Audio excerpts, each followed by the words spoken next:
পুলিশের হাতে থাকবে না কোনো মারণঘাতী অস্ত্র। শীঘ্রই পুলিশের কাছে থাকা মারণাস্ত্র জমা নেওয়া হবে বলে জানিয়েছেন স্বরাষ্ট্র উপদেষ্টা। এছাড়া র্যাবকে পুনর্গঠন করার বিষয়ে গঠন করা হচ্ছে কমিটি। আরও জানাচ্ছেন ইমতিয়াজ আলম। পুলিশের হাতে চাইনিজ রাইফেল, সাবমেশিন গান, 9mm পিস্তলের মতো মারণাস্ত্র না রাখার সিদ্ধান্ত নিয়েছে সরকার। স্বরাষ্ট্র উপদেষ্টা লেফটেন্যান্ট জেনারেল অবসরপ্রাপ্ত জাহাঙ্গীর আলম চৌধুরী বলেছেন, মারণাস্ত্র থাকবে শুধু এপিবিএন বা আর্মড পুলিশ ব্যাটালিয়নের কাছে। খুব শীঘ্রই পুলিশের হাতে থাকা সব মারণাস্ত্র জমা নেওয়া হবে।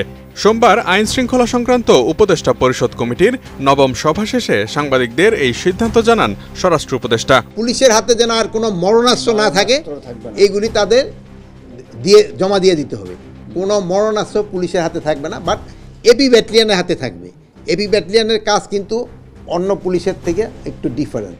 ছাত্র জনতার গণ অভ্যুত্থানে গত বছরের 5 আগস্ট আওয়ামী লীগ সরকারের পতনের পর বিভিন্ন মহল থেকে পুলিশের হাতে প্রাণঘাতী অস্ত্র না রাখার দাবি ওঠে। গেল ফেব্রুয়ারিতেও অনুষ্ঠিত ডিসি সম্মেলনে একাধিক ডিসি পুলিশের হাতে এ ধরনের অস্ত্র না রাখার সুপারিশ করেছিলেন।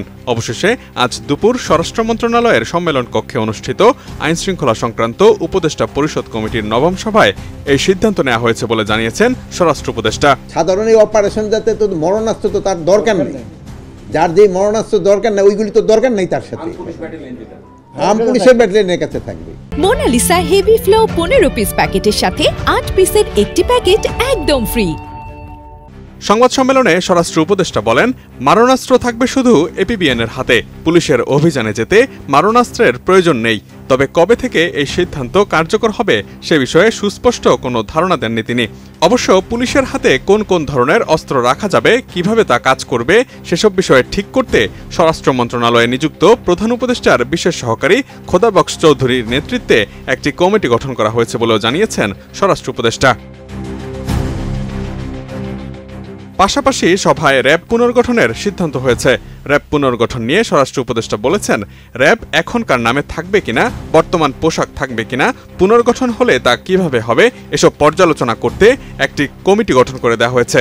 কমিটির প্রধান করা হয়েছে প্রধান উপদেষ্টার বিশেষ সহকারী লেফটেন্যান্ট জেনারেল অবসরপ্রাপ্ত আব্দুল হাফিজকে। এই কমিটি হবে 5 থেকে 6 সদস্যের।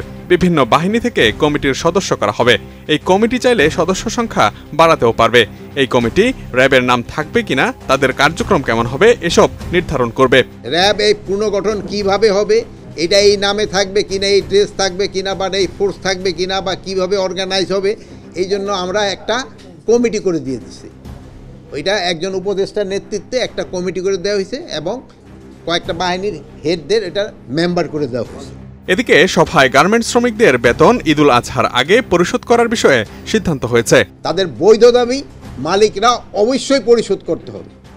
বৈধ যেটা দাবি, যেটার জন্য কাজ করছে তাদের পয়সা অবশ্যই দিতে হবে, বাট যেটা তাদের অবৈধ দাবি ওইটা কোনো অবস্থায় বরদাস্ত করা হবে না।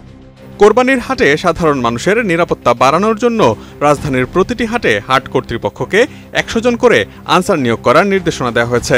আনসার তাদের রাখতে হবে প্রতিটা হাটে 100 করে, মানুষের নিরাপত্তার জন্য, এবং এটা মানুষের যেন এই যে তারা যেন কোনো রকমের না হয়, এই যে কি বলে এই ছিনতাই হাতে যেন না পড়ে, এই জন্য তাদের 100 করে আনসার রাখতে হবে। ঈদযাত্রা নির্বিঘ্ন করতে যথারীতি হাইওয়ে পুলিশ সড়কে কাজ করবে। যাতায়াত নির্বিঘ্ন করা এবং চাঁদাবাজি বন্ধ করার বিষয়ে উদ্যোগ নেওয়া হবে বলেও জানিয়েছেন স্বরাষ্ট্র উপদেষ্টা। Imtiaz Alam, desk report, ATN news.